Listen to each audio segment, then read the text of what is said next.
ಆತ್ಮೀಯ ಸ್ನೇಹಿತರೆ, ತಮ್ಮೆಲ್ಲರಿಗೂ ತಿಳಿದಿರುವಂತೆ ಗೃಹ ಮಂತ್ರಾಲಯ ಭಾರತ ಸರ್ಕಾರದ ವತಿಯಿಂದ ನಡೆಸುತ್ತಿರುವ 2027ರ ಜನಗಣತಿಯ ಮೊದಲನೇ ಹಂತ ಇಲ್ಲಿ ಈಗ ಆಗಲೇ ಶುರುವಾಗಿದೆ.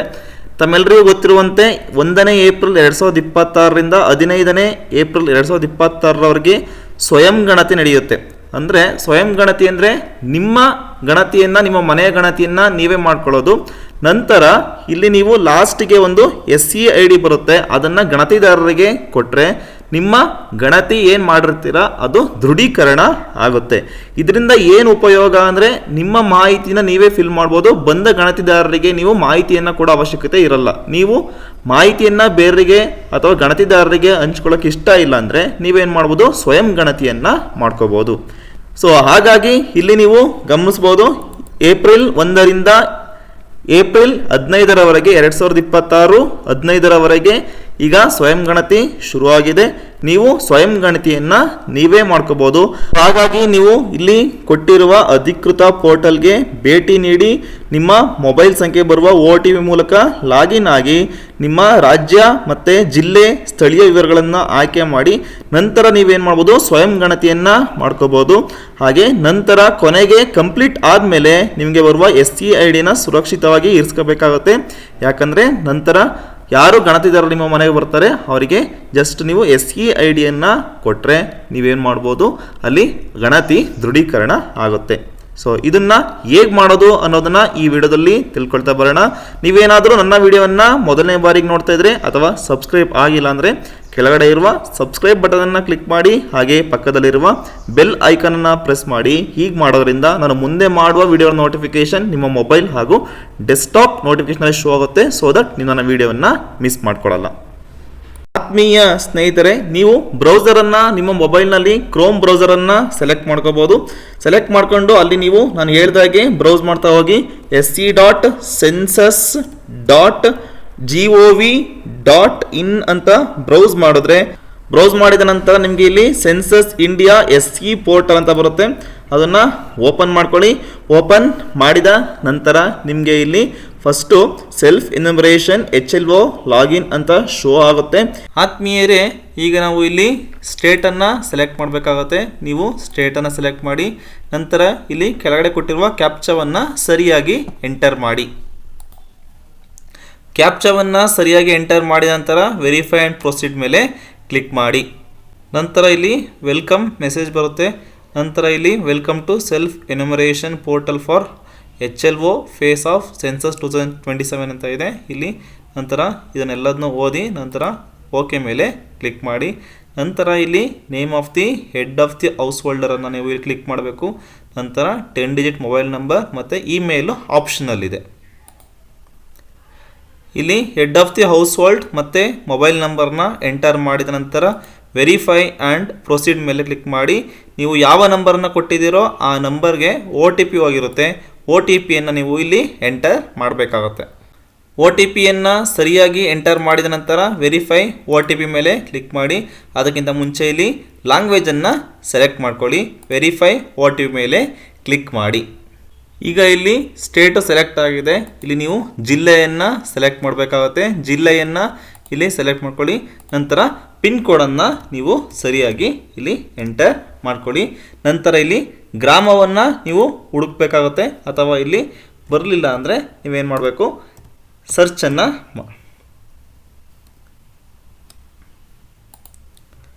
ನಂತರ ಇಲ್ಲಿ ನೀವು ಗ್ರಾಮವನ್ನು ಇಲ್ಲಿ ಎಂಟರ್ ಮಾಡಬೇಕಾಗುತ್ತೆ. ಎಂಟರ್ ಮಾಡಿದ ನಂತರ ಇಲ್ಲಿ ನಿಮಗೆ ಶೋ ಆಗ್ತಾ ಹೋಗುತ್ತೆ ನಿಮ್ಮ ಗ್ರಾಮ ಯಾವುದು ಅಂತ. ಅದರ ಮೇಲೆ ಕ್ಲಿಕ್ ಮಾಡ್ಕೊಳ್ಳಿ. ನಂತರ ಇಲ್ಲಿ ಹುಡುಕಿ ಅಂತ ಇದೆಯಲ್ಲ ಅದರ ಮೇಲೆ ಕ್ಲಿಕ್ ಮಾಡಿ. ಕ್ಲಿಕ್ ಮಾಡಿದ ನಂತರ ಇಲ್ಲಿ ಉಳಿಸಿ ಮತ್ತು ಮುಂದೆ ಸಾಗಿ ಅಂತ ಇದೆ, ಅದರ ಮೇಲೆ ಕ್ಲಿಕ್ ಮಾಡ್ತಾ ಹೋಗಿ. ಸ್ಥಳವನ್ನು ದೃಢೀಕರಿಸಿ ಅಂತ ಇದೆ. ನಿಮ್ಮ ಸ್ಥಳ ಸರಿ ಇದ್ದರೆ ಇಲ್ಲಿ ಹೌದು ಅಂತ ಹಾಕಿ, ಏನಾದ್ರು ತಪ್ಪಾಗಿದ್ರೆ ಇಲ್ಲ ಅಂತ ಹಾಕಿ ಮತ್ತೆ ನೀವು ಸರಿಯಾಗಿ ಕೊಡಬೇಕಾಗುತ್ತೆ. ನಾನು ಸರಿಯಾಗಿ ಹಾಕಿದ್ದೀನಿ, ಹೌದು ಅಂತ ಕ್ಲಿಕ್ ಮಾಡ್ತಾ ಇದ್ದೀನಿ.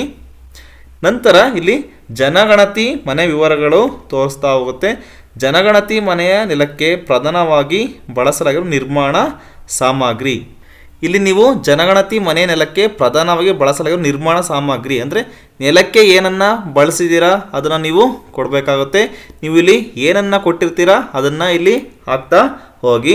ನಂತರ ಇಲ್ಲಿ ಜನಗಣತಿ ಮನೆಯ ಗೋಡೆಗೆ ಪ್ರಧಾನವಾಗಿ ಬಳಸಲಾಗಿರುವ ನಿರ್ಮಾಣ ಸಾಮಗ್ರಿ ಅದನ್ನು ಎಂಟರ್ ಮಾಡ್ತಾ ಹೋಗಿ. ನಂತರ ಜನಗಣತಿ ಮನೆಯ ಮೇಲ್ಛಾವಣಿ ಪ್ರಧಾನವಾಗಿ ಬಳಸಿರುವ ನಿರ್ಮಾಣ, ಇಲ್ಲಿ ಸುಮಾರು ಆಪ್ಷನ್ಸ್ ಇದೆ, ಆಪ್ಷನ್ಸನ್ನು ನೋಡಿಕೊಂಡು ನೀವು ಇಲ್ಲಿ ಎಂಟರನ್ನು ಮಾಡ್ತಾ ಹೋಗಿ.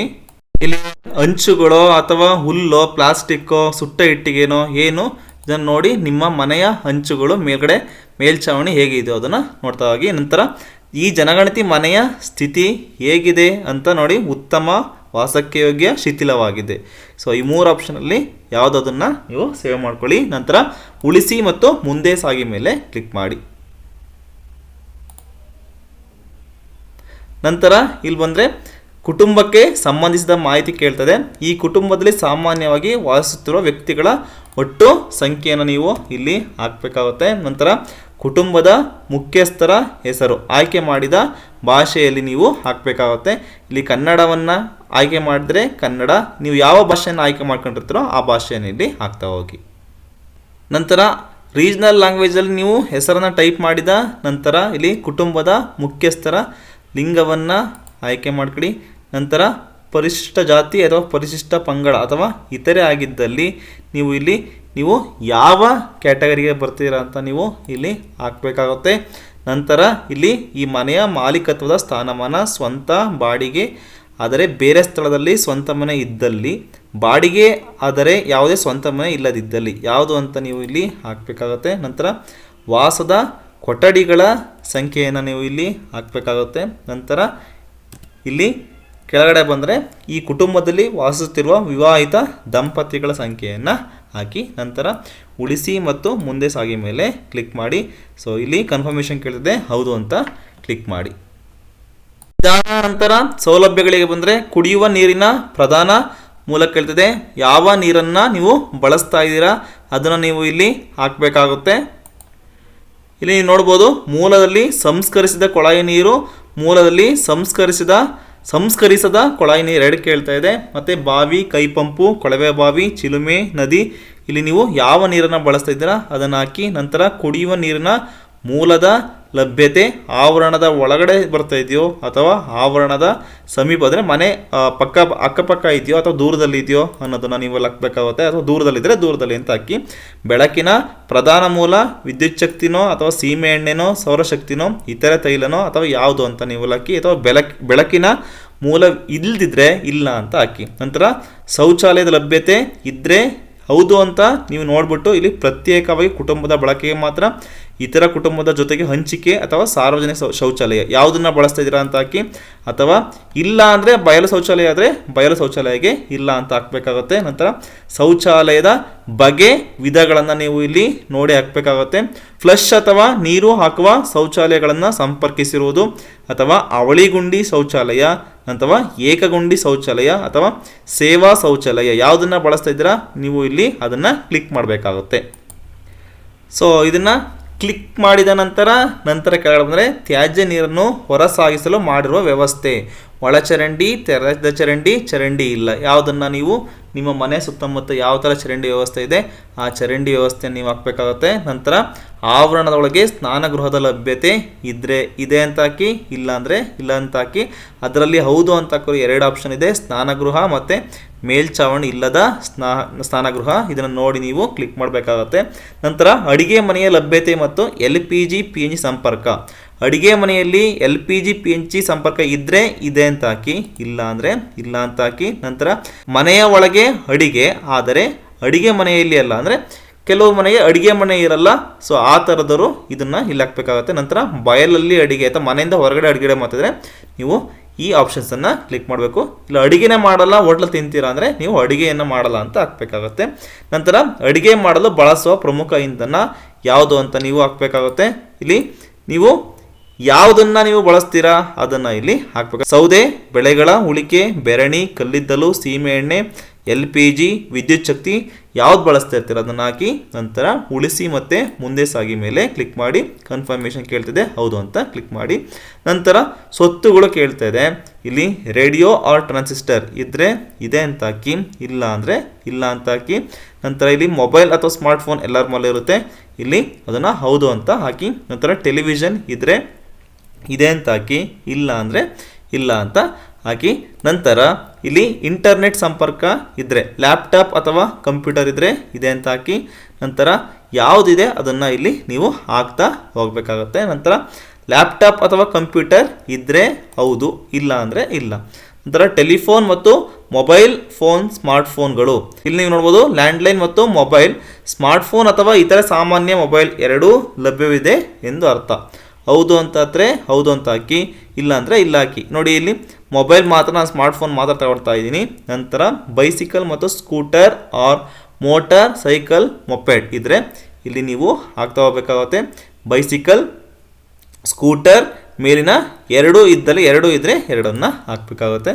ನಂತರ ಕಾರು, ಜೀಪು, ವ್ಯಾನರ್ ಇದ್ದರೆ ಹೌದು ಅಂತ ಹಾಕಿ, ಇಲ್ಲ ಅಂದರೆ ಇಲ್ಲ ಅಂತ ಹಾಕಿ. ಕುಟುಂಬದಲ್ಲಿ ಸೇವನೆಗೆ ಬಳಸುವ ಪ್ರಮುಖ ಧಾನ್ಯಗಳು ಯಾವುದನ್ನ ಅಂತ ನೀವು ಇಲ್ಲಿ ಹಾಕ್ತಾ ಹೋಗಬೇಕಾಗುತ್ತೆ.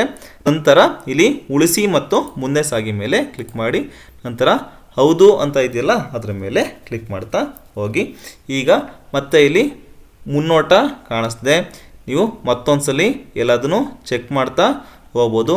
ಇದಾದ ನಂತರ ಲಾಸ್ಟಿಗೆ ಸ್ಕ್ರಾಲ್ ಮಾಡ್ತಾ ಹೋದರೆ ಇಲ್ಲಿ ನೀವು ಡ್ರಾಫ್ಟ್ಗೊಳಿಸ್ಬೋದು ಅಥವಾ ದೃಢೀಕರಿಸಿ ಮತ್ತು ಸಲ್ಲಿಸಿ ಅಂತಿದೆ, ದೃಢೀಕರಿಸಿ ಮತ್ತು ಸಲ್ಲಿಸಿ ಮೇಲೆ ಕ್ಲಿಕ್ ಮಾಡ್ಬೋದು. ಹೌದು ಅಂತ ಕ್ಲಿಕ್ ಮಾಡಿ.